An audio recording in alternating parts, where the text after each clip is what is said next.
Good morning. It is 9 o'clock, and I know Marek's got a full lesson and instruction for us, so I'm going to get us started. What I mentioned yesterday, one of the things why I value this spiritual practice and this workshop, and to have Marek, who is a world-renowned iconographer, here to invite us into what it means to pray with icons and some of the history and the meaning of it.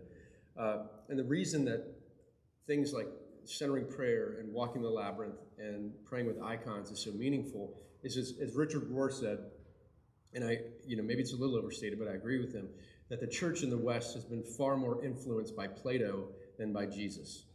And what he meant by that was, Plato's philosophy, Greek philosophy so defined how we started to approach the Bible and our understanding of God into primarily abstract conceptions. Like, we spend so much time arguing and even warring about the notion of the incarnation, or was Jesus like God, or was Jesus God? And all of these things, through the lens of Greek philosophy, have kind of just become primarily cognitive, that we are so focused on believing the right thing in the West that we're not focused on following Jesus in an embodied way. And what these spiritual practices do is invite us to take all this great knowledge that we have in our heads that we can write dissertations on. And spiritual practices create the space for those truths to land in our hearts and land in our bodies. And when that happens, we experience transformation, where it becomes an existential reality instead of just a theological concept.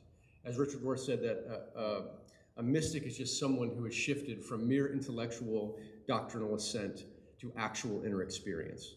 And praying with icons is a threshold to actual inner experience of divine presence and love. And for that, I'm thrilled that you're here, Mark. Thank you so much. Thank you. Thank you for that. Yeah, so today I have something to share with you. I was thinking about this on the drive over, that we usually don't talk or think a lot about. It's called this repository of information called Holy Tradition. We have things that are written down, but then there's this whole body of other information we've just absorbed that we're usually not so self-conscious of. I think one of the most heartbreaking verses in the gospel is how St. John ends it, where he says, Jesus said and did many things that were not written down here, but the world wouldn't be big enough to hold all of these books. There's this whole group of information that we just accept, and saints, writers, scholars who've tried to fill in all of those empty pieces. It's more honored and celebrated in the Eastern Orthodox Church than in any other Christian denomination, but it's part of the universal patrimony of the whole church. And the way that that information was kept alive was with pictures, with icons. Yesterday I brought this up in my lecture. One of the most important purposes and needs for icons was storytelling. When the church declared icons were important, it said they're not an option for understanding the faith. They're an absolute necessity, because up until about 120 years ago, most people were illiterate. Nobody could read. And the way that you would read the gospel was by looking at these holy pictures. And iconographers have a special responsibility to make sure that the images they make are absolutely equal to the written gospel, that we don't add anything, edit anything, put our own opinions into it, because we have that duty to tell those stories in pictures. So today I want to talk just a little bit about the icons connected with Advent and Christmas. A piece of trivia I'd like to pass on to you is that December 24th, which is Christmas Eve, is also the feast day of two saints. It's the feast days of St. Adam and Eve. And if you're Polish, you celebrate your name day and Saint's Day like a second birthday. And one of my aunts was Eva, which is why I remember this. Why I'm starting with Adam and Eve is because that's the start of the Christmas story, right? With the expulsion of Adam and Eve from the Garden of Eden, there was already a plan that was being put into place that was about how God was going to save us again, how God was going to bring us back to the garden. This is an old Byzantine mosaic of Adam and Eve being cast out of the garden. And that starts the ball rolling that brings us to Christmas. And every Orthodox church, what separates the sanctuary from the people is a screen or a whole wall of icons. It's called an iconostasis. There's a set of doors at the bottom that the deacons and priests open and close, where the liturgy is performed, and it's in many layers. An Orthodox church will always have the bottom layer. There's a second layer on top of it, which shows all of the saints in intercession before Christ, two seated in the middle. The next layer up is called the prophet's tier. And what it shows is all of the Old Testament prophets holding scrolls. In the center is an icon of the Virgin Mary with the Christ child inside of herself. It's called the icon of Our Lady of the Sign. And it's from the prophecy of Isaiah where he says, I give you the sign, a virgin will bear a child, and his name will be Emmanuel. Let me show you that icon, where he's inside of her. We're looking at an image of her pregnancy, where she's bearing God inside of her. And on this tier, on either side, are all of the prophets who had anything to say about those signs we could watch for on the coming of Christ. And in the center, that realization of the prophecy of Jesus coming to us through the Virgin Mary.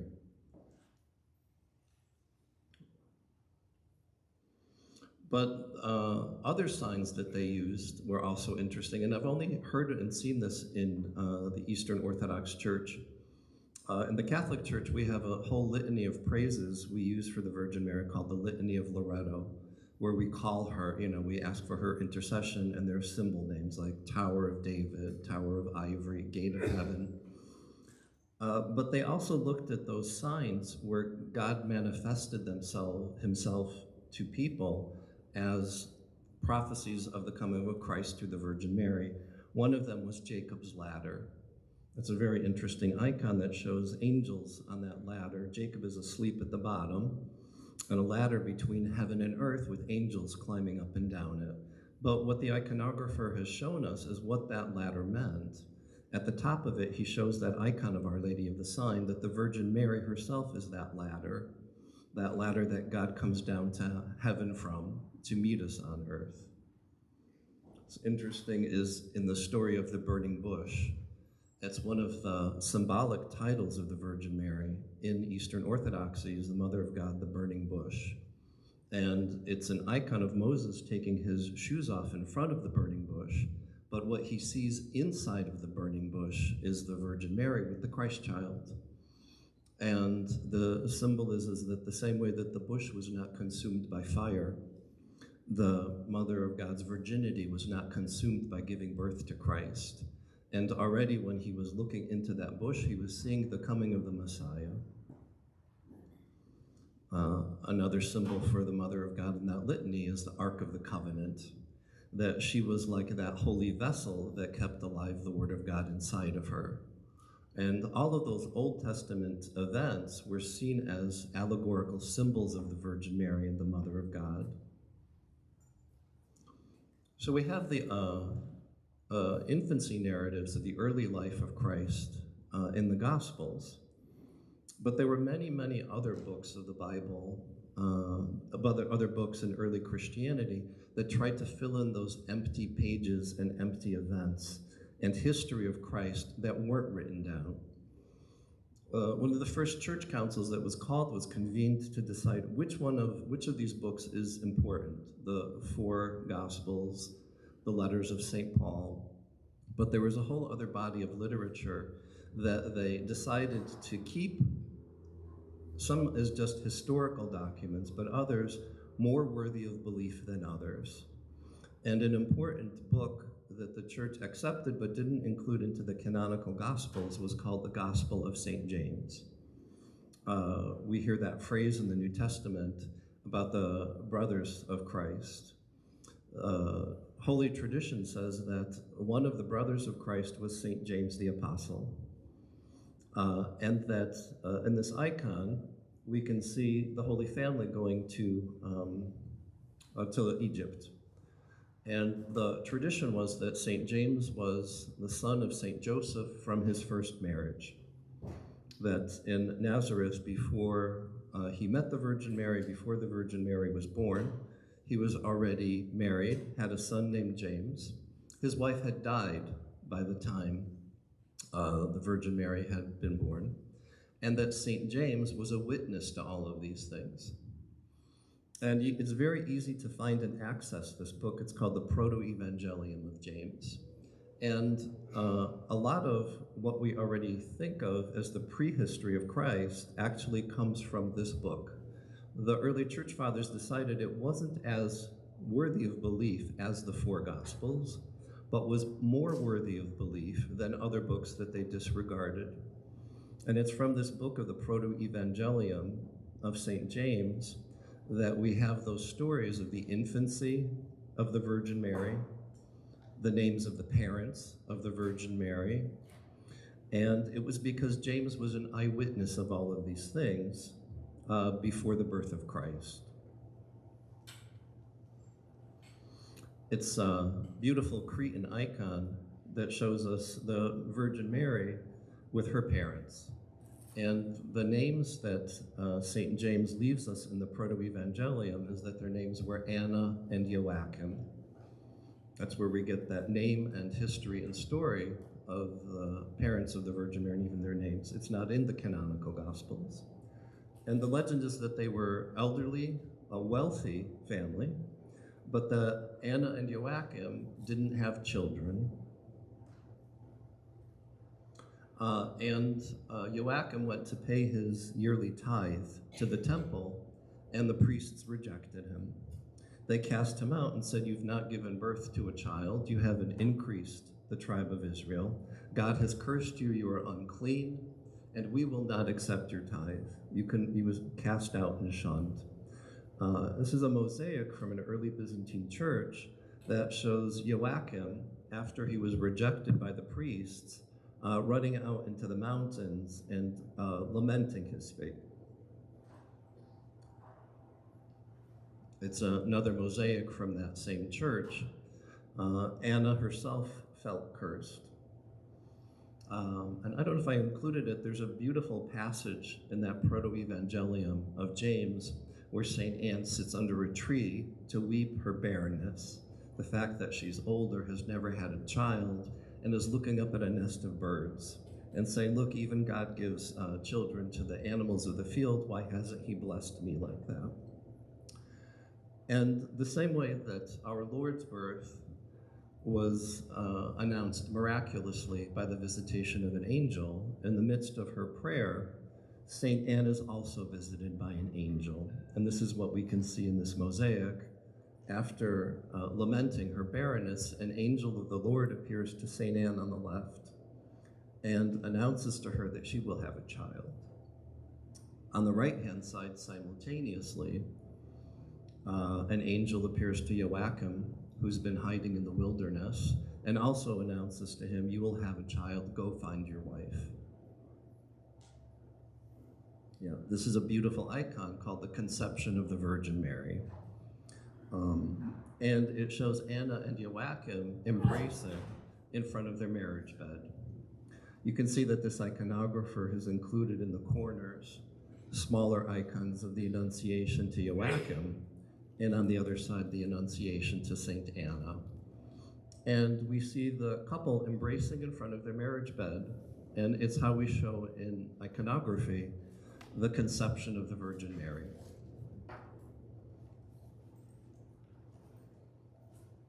This is a Serbian fresco that shows us an icon of the birth of the Virgin Mary, her miraculous birth. After that miraculous conception, her birth in their home. I love this icon because a lot of times people think icons are cold or distant or unemotional. I love the fact that her face is really in agony, right? She's really giving birth to a child, the way she grabs her stomach and is pushing. And she's surrounded by midwives on all sides. Her staff. On the bottom left-hand side, we see midwives swaddling and washing the newborn Virgin Mary. and on the other side, the Virgin Mary in her cradle, and Saint Joachim coming to visit his newborn daughter. It's the birth of the Virgin Mary. It's a feast day that's celebrated on September 8th. We've absorbed and included all of these dates and events into our church calendar, but these things aren't in the four Gospels. They belong again to this other repository of information called the Holy Tradition, and one of the most important sources of that is this Proto-Evangelium of James. After the Virgin Mary was born, Saint Joachim returns to those temple elders that cast him out and said that he's not worthy. They're not even going to take his tithe because he's unclean, to show him that indeed he has given birth. He has added to the tribe of Israel. And you can see that they are blessing him and reaccepting him back into the Jewish community. It's interesting to see St. Anne peeking out from the window behind, watching to make sure that Joachim has actually fulfilled his duty, and they've actually accepted him back in the temple. One of those priests that's in the temple is Zacharias. Zacharias was the father of John the Baptist. The Proto-Evangelium of James goes on to tell us that in thanksgiving for having been given a daughter, the parents of the Virgin Mary decided to dedicate her to religious life. And at the age of 3, she was brought to the temple in Jerusalem to be brought up among the women who lived there, who served the needs of the temple and did embroidery mostly. This is an icon that shows Anna and Joachim. They're all holding candles. There's a tiny Virgin Mary in front of them, and you can see that the gates of the temple are open, and the high priest Zacharias is receiving her into the temple.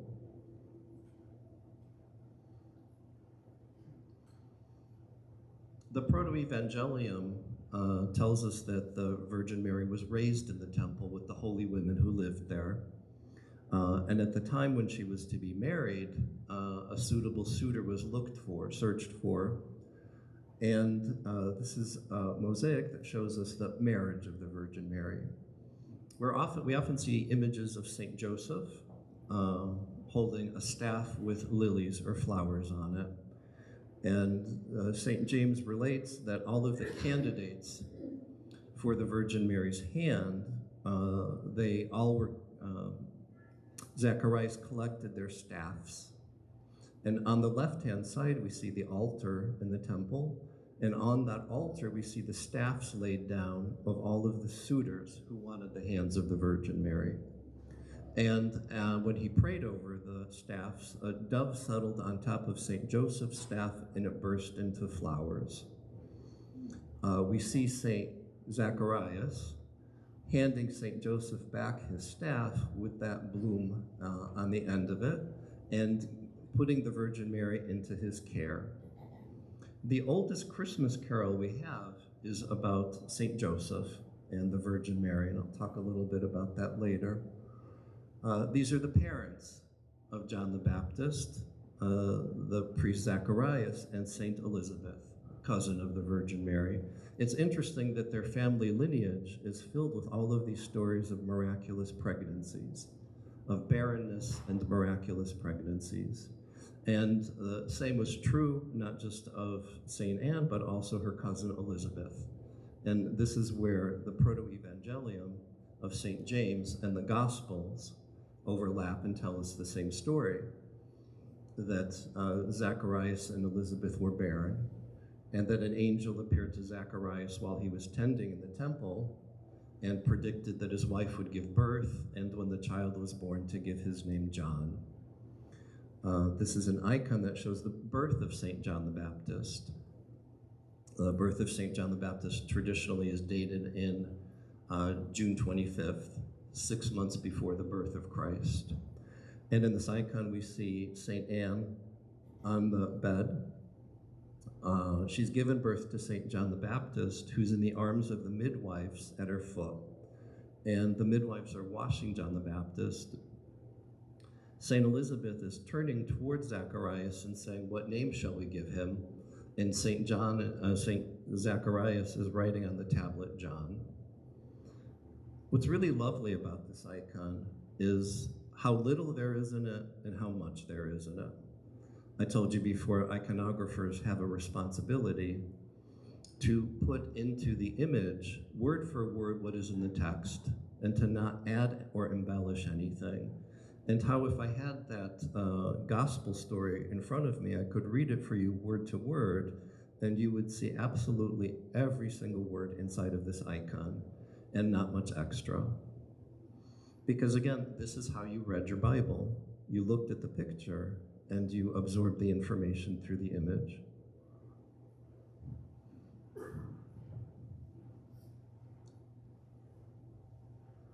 The Proto-Evangelium tells us a little bit of a different story to what the Gospels tell us about the Annunciation to the Virgin Mary, that St. Joseph took her into his home, and that the angel appeared to her 3 times. The first time was when Mary went to go draw water at a well, and the Virgin Mary was so frightened she couldn't bring the water back with her and had to run home. And that the third time the angel appeared to her, she finally understood what was happening. It's a beautiful icon of the Annunciation, the feast that we celebrate 9 months before the birth of Christ in March 25th. And again, it shows us exactly in an image what the evangelist wrote in text, right? The angel is coming up to her, asking her if she's willing to accept this.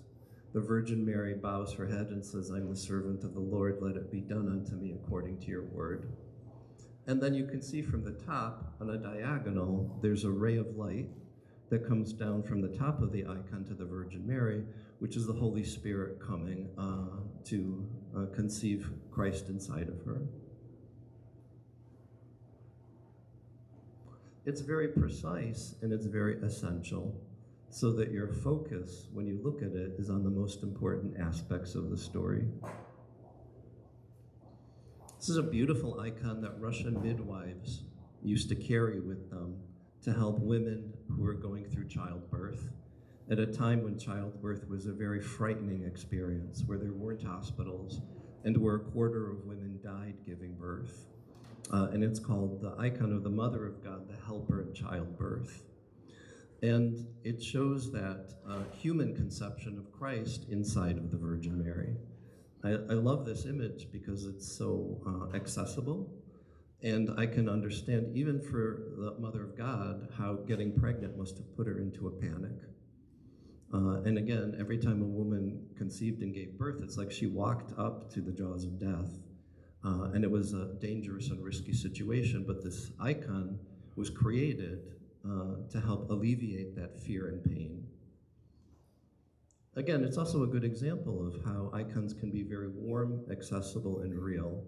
I think one of the common misconceptions we have is that they're very intellectual or remote, but they serve a real purpose in life, a real human need. It's a beautiful icon I found of the visitation of the Virgin Mary and St. Elizabeth. And what this iconographer has showed us is that actual story where Elizabeth goes to meet her cousin. The Virgin Mary goes to meet Elizabeth after the angel Gabriel told her, as proof of what's going to happen is real, go visit your cousin. She who was thought to be barren is already in her 6th month. So we see the 2 pregnant women meeting, but the icon has given us this ability to look inside of their bodies, and we can see inside of them the children that they've conceived. And in St. Elizabeth, we see the infant St. John the Baptist kneeling and worshiping the Christ child that's being conceived inside of the Virgin Mary. And we see that beautiful embrace between the 2 of them, but we also see what's happening inside of them with John and our Lord. That was the, sorry, let me go back, icon of the trip to Bethlehem, the journey to Bethlehem, that the evangelist tells us, and you can see who's leading the donkey. It's St. James, the brother of the Lord. He's always included in these icons, and again, because he's the eyewitness and author of the Proto-Evangelium. And it shows Saint James leading the donkey, the Virgin Mary on the donkey, pregnant, and Saint Joseph following her. Wrong way. And this is the icon of the Nativity, the birth of our Lord. It's a very interesting way to tell the Christmas story. One of the possibilities that icons gives us that religious art doesn't is it shows us everything happening all at once on one plane. It shows us everything unfolding in the scroll of eternal time, and we see many different events happening simultaneously. And it includes episodes from both the Gospels and the Proto-Evangelium. In the center, we see the Virgin Mary, and she's laying on that birthing bed. Back up for a second so we can look at the entire thing globally. Behind her, in a cave, is the Christ child laying in swaddling clothes with the ox and the ass. Above him is the star shining down on him. Angels are coming to worship him on the left side. Shepherds are coming to visit the Virgin Mary on the right side. Behind them, we have the Annunciation to the shepherds. The three kings are coming over the mountain. On the bottom left-hand corner, we have Saint Joseph, and on the other side, midwives who are bathing the newborn Christ child. Mark, can I ask a question? Sure. Oh, just about color. How about the color choices as well? The orange, appears throughout different parts of that particular icon, and other colors. How are the colors chosen? A lot of, to be honest, you'll only find this in a Russian icon because they had that color red. Okay. It's because of the local availability of pigments, of what the pigments are. There is a layer of meaning to the colors in icons, but in such small icons that are so busy with so much activity in it, I will say that the color is used mostly to organize the information and make it understandable, rather than pointing out specific meanings of things. And that orange bed could be any color. But in Russia, they had huge deposits of a pigment called cinnabar, and you'll see it all over and inside of their icons. But they didn't have blue because they couldn't find that pigment. So in Russian icons, blue almost never exists. So yeah, if there is a point where I can point out to you that the color means something, I will. But here, usually it's just used to help organize and make sense of the information, to tell the story better. And right here, the text is so dense, it's harder to get into the symbolism of it when the text, the information you need to rely on just to understand the event itself, is so busy. What would differentiate an icon from art of the period? Yeah, that was yesterday's lecture. It's okay. That was yesterday's lecture. Yeah, all religious art, all icons are religious art, but not all. Wait, all icons are religious art, but not all religious art is an icon. And for a work of religious art to be considered to qualify as an icon, first of all, it has to be theologically sound. It has to be theologically correct. The second aspect is it has to be beautiful. It has to have some sense of ideal order in it. And the last is that it has to be using signs and symbols that show us the invisible reality of what's happening. It could be something as simple as a halo, but there's an entire language of signs and symbols that icons use to add the invisible dimension to the visible world. And some of those things are inside, some of it's the way that light is used to create form from inside, special sense of space called inverse perspective. But mostly it's the marriage of signs and symbols with the representational image. Most religious art just shows us how things happened here, right, on our world, in our plane. And if we can compare this icon to the way that we're used to seeing a regular nativity scene, you see it's very different. The nativity scene will show us that event that's happening, and we feel like we're part of its space. But the icon wants to show us what that event means. It's trying to teach us something that's just not about your direct human experience. And it adds dogmatic information into the work of art. Yeah, you're welcome. You're welcome. You know, one place that I can show you that just in this icon is in the center image of the Virgin Mary. It looks like just sort of a smudge on her forehead and on her shoulder, but when the church understood that dogma, that she was virgin before, during, and after the birth of Christ, every representation of the Virgin Mary must include a star on her forehead and both shoulders as a sign that she is a virgin before, during, and after the birth of Christ. And that's something invisible, right? That state of her perpetual virginity. And I can't make a painting of it, but I can point at it with signs and symbols. Whereas religious art will just show you how she looked in her garments. The icon wants to point out another dimension that's invisible by adding that symbol on top of it. And again, it was because people needed to understand that dogmatic information and couldn't read. So in the center of this icon of the Nativity, we have the Virgin Mary laying on her birth bed, and she's turning to talk to the shepherds. And behind her, we see the Christ child in the cave. It's interesting to look at that image as if his birth isn't odd enough. The iconographer has intentionally stylized the manger to look like a tomb, right? That it's not even look very comfortable. And not only is the child inside of a tomb, but he's actually made his swaddling clothes look like exactly a shroud.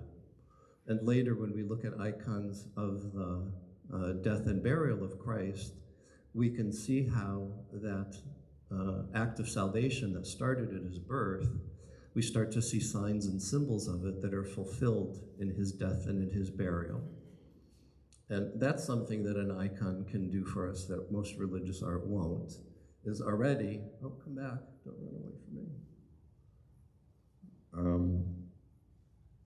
The iconographer is pointing to that event through that symbol. Yeah, he's showing us from the very beginning already that event of salvation is being anticipated, and has very deliberately painted that child the same way that later when we show the burial of Christ, he'll be depicted. In the same kind of dark cave, in the same kind of manger-like tomb, and the same kind of swaddling clothes. Icons also give us this ability to express paradoxes. On the other side of the icon, we can see that the iconographer has shown us the Annunciation to the shepherds. And then on the other side, the three kings following the star to Jerusalem. All done in miniature, all done on one panel, all happening at the same time.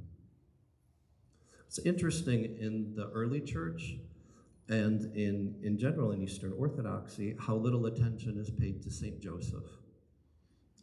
In the Western Church, he's considered, after the Mother of God, the most important saint. But in the early church, he was absolutely ignored. He's included in icons where he plays a part, but there's no separate devotion to him the way that there is to, for example, Saint Anne. And it actually took the church centuries to promote and support his holiness, because the church didn't want to confuse anybody about the divine paternity of Jesus. So poor Saint Joseph was delegated to a periphery. And it wasn't until the theology of Christ's divine paternity was understood, accepted, where did they feel safe to promote Saint Joseph as an individual intercessor. This is a much more later and contemporary icon that shows Saint Joseph with the Christ child. But in the earliest representations of him, he's shown off to the side, and in the icon of the Nativity, he's actually being tempted. We never show anybody in an icon in profile. They're always shown frontally, and if they're in profile, it usually means that they're fallen or have turned away. For example, in the icon of the Last Supper, Judas is always shown in profile. And in the corner of the Nativity, we have this very sullen St. Joseph sitting there, being tempted by somebody in profile. And in the Proto-Evangelium, it talks about this, that St. Joseph was plagued with doubts. Do you really believe that story that your wife told you about an angel? How stupid are you? And the earliest Christmas carol we have in English is about this. It's called the Cherry Tree Carol, that during the flight to Egypt, the Virgin Mary is hungry, and she says, could you get me some cherries? And St. Joseph very snarkily says, why don't you ask the father of your child to get you some cherries? And when he says that, the cherry trees bow to her, and he understands and accepts that she was telling the truth. But here in this icon, we see a demon tempting St. Joseph and asking him, do you really believe that? Is that really possible? But by telling that story this way, it helps us ask those questions of doubt as well. Do we really believe it? You know, historically at this point, St. Joseph did believe it because an angel appeared to him and told him what was happening. But on the other side of the icon of the Nativity, we have midwives washing him, the Christ child. And the Proto-Evangelium, again, interjects an anecdote that the midwives themselves thought St. Joseph was naive and crazy for believing this miraculous conception story, and that the midwives themselves didn't believe her. And they're washing the Christ child, and one of the midwives named Salome goes up to the Mother of God and says, prove to me that you really are a virgin, and tries to touch her. And when she tries to touch her and examine her, her hand is made numb, and her hand is paralyzed. And when she starts to bathe the Christ child, the feeling and sensations in her hand are made whole again. And again, it's a way for us to enter into the story, not just with faith, but also with stories of doubt.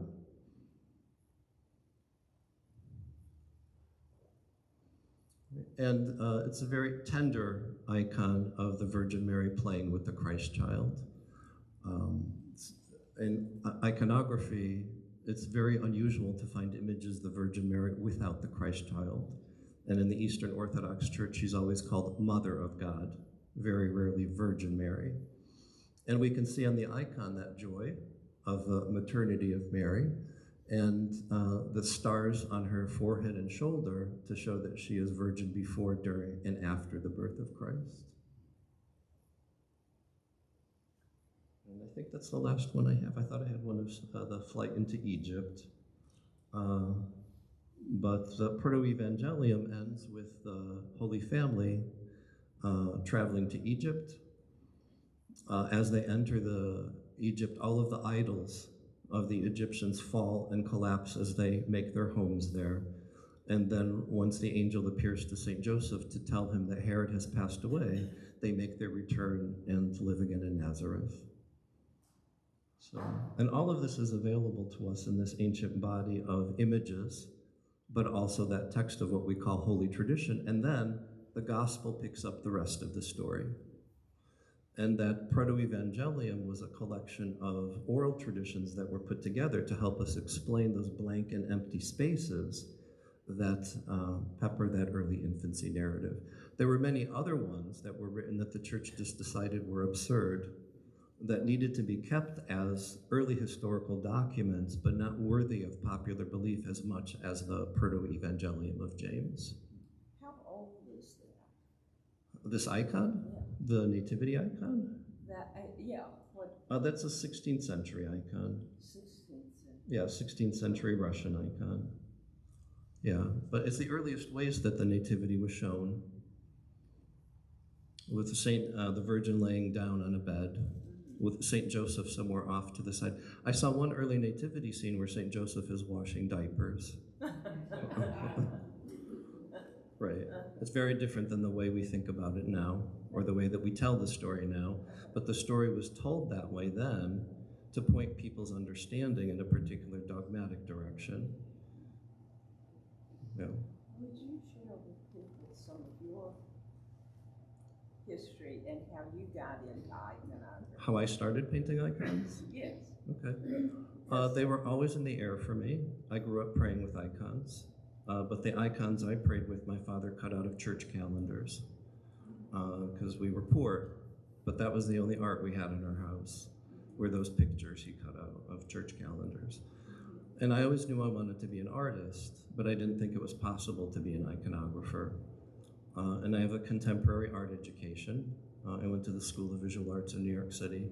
I always knew I had a vocation to be an artist.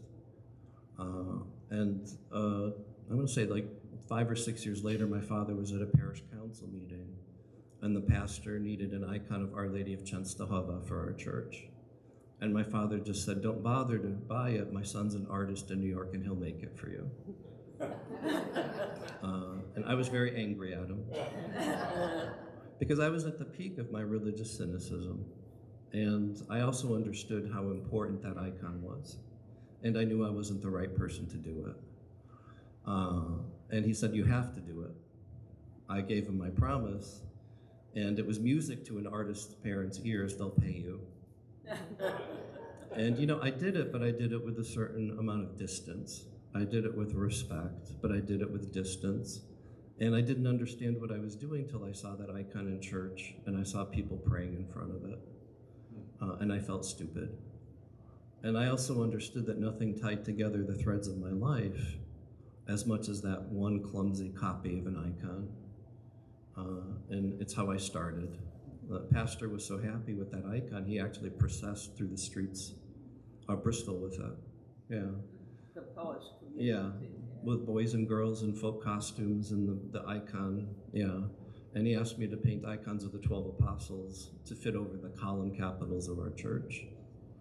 And I spent 6 years trying to teach myself. And then I found a teacher and, you know, studied and studied and studied.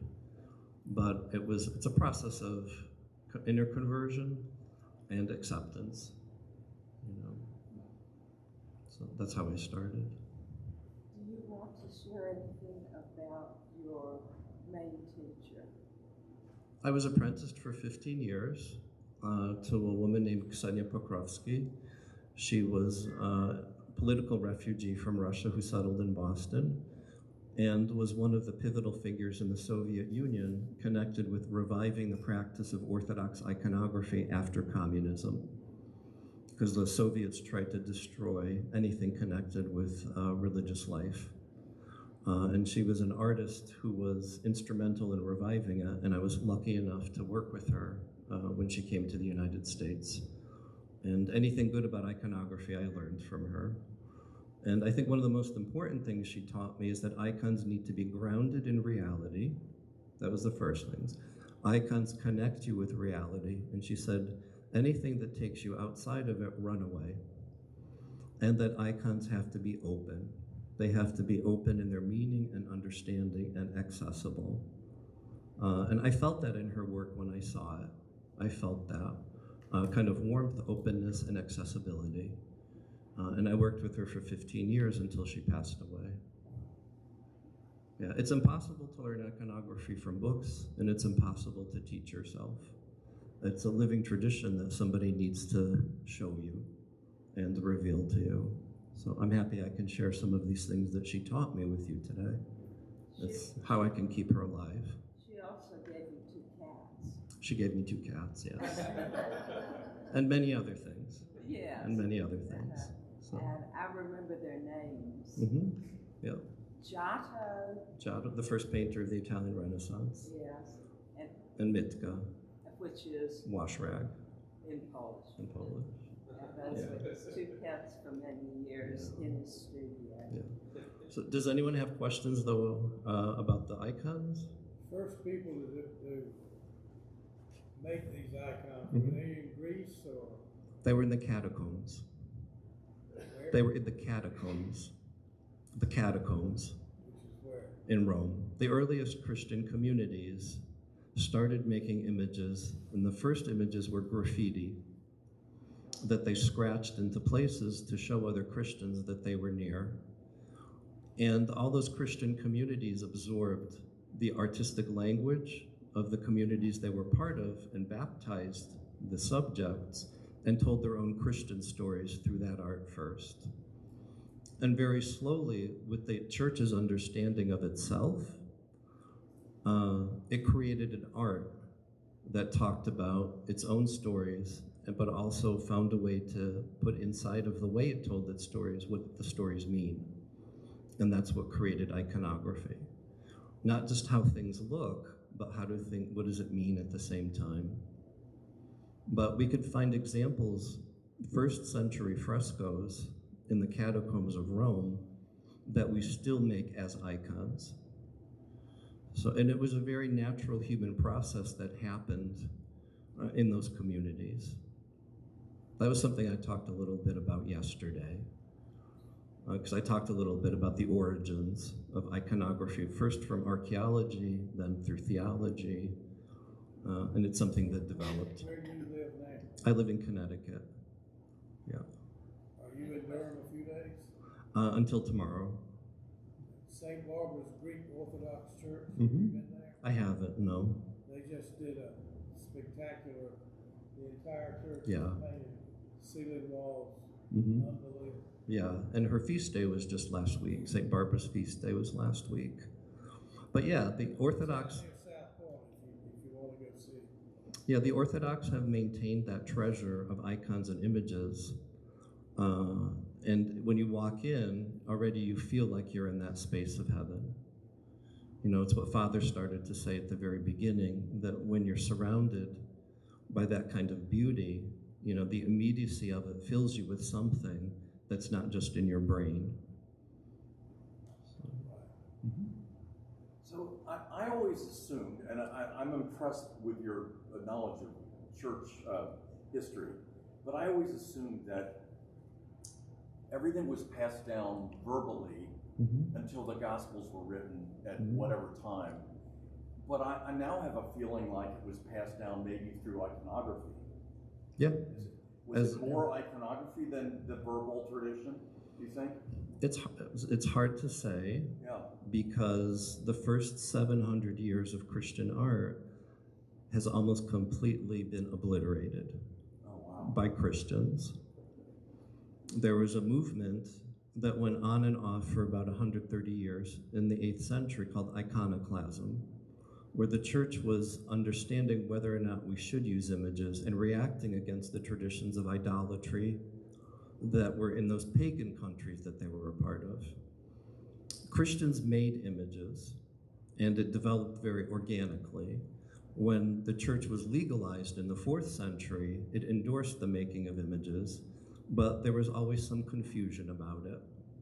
And we have very few images that have survived the first 700 years of Christianity. Oh, wow. So I would say that the church used any necessary means it had to keep alive its own stories and traditions. Okay. But one huge problem was literacy, right? Very, very few people could read, very few people could write. There was no consistency in all of these different communities of who or what Jesus was. How do we keep all of those things consistent and alive and understandable? Yeah. But they used every possible means they could. Okay. Yeah. I have a question behind you, a practical question. Sure. Are there particular unique tools for pigments that are used in producing an icon? I know you term as you write an icon, you don't paint an icon. Yes. But are they unique, or are they just tools of the day? Yes and no. I don't, I don't make a fetish about materials. And I say this as a reaction. For 3 years, I studied with lunatics. I'm serious. I studied with lunatics for 3 years, who told me that to make an icon, I needed to use this kind of wood, this kind of process, these kinds of materials, because those materials themselves have some sort of spiritual but content to it. That's not a Christian idea, that there are worthy and unworthy materials. A Christian ideal is that God will use the most unworthy materials and transform it into something wonderful.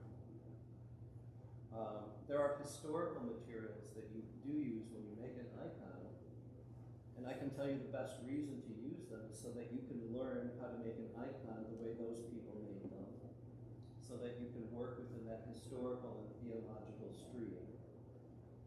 And there's meaning in colors, there's meaning in forms, but in the materials themselves there is no meaning. But I teach people to work with those historical materials because I want them to absorb the information how an icon was built. So the icons I brought with me over here, they're all painted in egg tempera with natural pigments. But the commission I finished was for a church in Florida.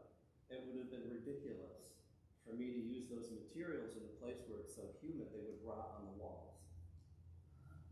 So I used acrylic paints. The integrity of the icon is in those three things I mentioned: the theology, the beauty, and the understanding of the symbolic language. How you open it up and depict it, that's open. And it should be adaptable to every time and culture. Icons can be made from any material.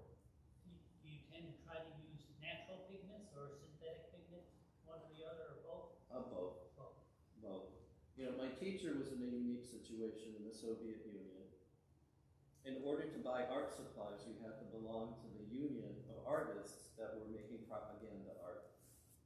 But she had friends who were geologists who sent her earth from all over the world, and she was able to bypass that system, but at the same time she was using the same kinds of earths that those original icons were painted in. But I don't make a fetish about materials, and I don't believe that there's an innate spirituality in the materials, but there is in the way that you transform a material. And somebody asked her once at a workshop, if you have an icon drawn in pencil, is it an icon? And she said, if you need it to be, of course it's an icon. And one of my favorite works of art in the world is in Washington, D.C. It's considered one of the greatest works of American folk art, made by an African-American janitor in the 1950s who was convinced that Christ was coming. And he had to build him a throne room. So we started building thrones for Jesus and the 24 elders and crowns for them in a garage. And he made everything out of aluminum foil and cardboard. And he died before he finished it. It's called the Throne of the Third Heaven. And it's now in the Smithsonian. And I remember showing my teacher this throne room made out of tin foil and staples and Scotch tape. And she looked at me, she goes, Mark, when Jesus comes, he'll use it. He'll use it. Because it is such an amazing transformation of junk. And it's more important and beautiful than things made out of gold. So, that gold is an important symbol that we use in icons to represent something that we can't show, which is that eternal, incorruptible light of the space of heaven. But some iconographers refuse to use it because they say it makes the icon too materialistic. And that's right, too. As long as you can see it as a symbol of something, yeah, go ahead and use it. But once you start using it to give value to the work, it contradicts the meaning of the icon. So, How would you explain the contemplative practice of creating icons? Yeah, it's deeply embedded with that practice of silence. I said this yesterday, I hate to use this word, the technical term is called hesychasm. It's a Greek word that means silence. And it's a practice that started with the early desert fathers in the 3rd century, where monks who were too stupid to read the Psalms were said, just repeat this one phrase, Lord Jesus Christ, Son of God, have mercy on me, a sinner. And through the repetition of that prayer, they felt themselves quieting, emptying out, and then they felt themselves filled with that uncreated light of the Transfiguration. Behind the icon, it's such repetitive, quiet work that requires so much patience, we repeat that prayer. That's what yesterday's workshop was about, was how we can use that practice of the Jesus prayer as an embodied form of prayer just by making strokes with a brush. But then it can be applied to other aspects of your life, and that prayer becomes like a wheel that turns inside of you. and then the prayer says itself. I use it when I drive a lot. Because, yeah, because I get very angry, and it helps me quiet myself. But I mention that to say that it's something that's so simple that can be applied and used at all times and in all circumstances, not just when you're making an icon. But when you make an icon, you pray, first of all, to the person whose image you're making, so that you're sincerely in their presence and can feel their real presence, because you're not just making a picture. You're making a place where they can come and manifest themselves, and you have to feel that first. So when I'm painting an icon, the first way I pray is I pray first for their help, and then I pray to them for their intercession, and then I say the Jesus prayer over and over as a way to help me be mindful of what I'm doing. And if not writing, let's just say, like you had the icons in the church calendar when you were growing up, and praying for those icons. Not writing, but if we just had some images like that for spiritual practice in the morning, instead of doing a cognitive exercise of praying X, Y, and Z, if we wanted to do the contemplative practice of praying with an icon, what would that, how would you explain that? I just, icons look at you. You don't just look at them, but they look at you. And it's something I was explaining to somebody yesterday, why we have to work so carefully and so skillfully, because it's a very uncanny feeling when you feel your own work looking back at you. I think of something that St. Teresa of Lisieux said, because she said, I'm so stupid. A lot of times when I open my prayer book, I can't understand the words I'm supposed to say, so I just sit in front of God and let him look at me. And I think that's a very contemplative approach, to sit in front of an image of our Lord or some of the saints and let them look at you and just be in their presence. And for me, it feels like a very familiar conversation, or just the conversation of quiet and peace and presence. I don't know if it's just because I'm so sensitive to images, but when I look at an image, I don't feel it as a thing. They say icons are windows. I don't feel the window, I feel the person on the other side of the window.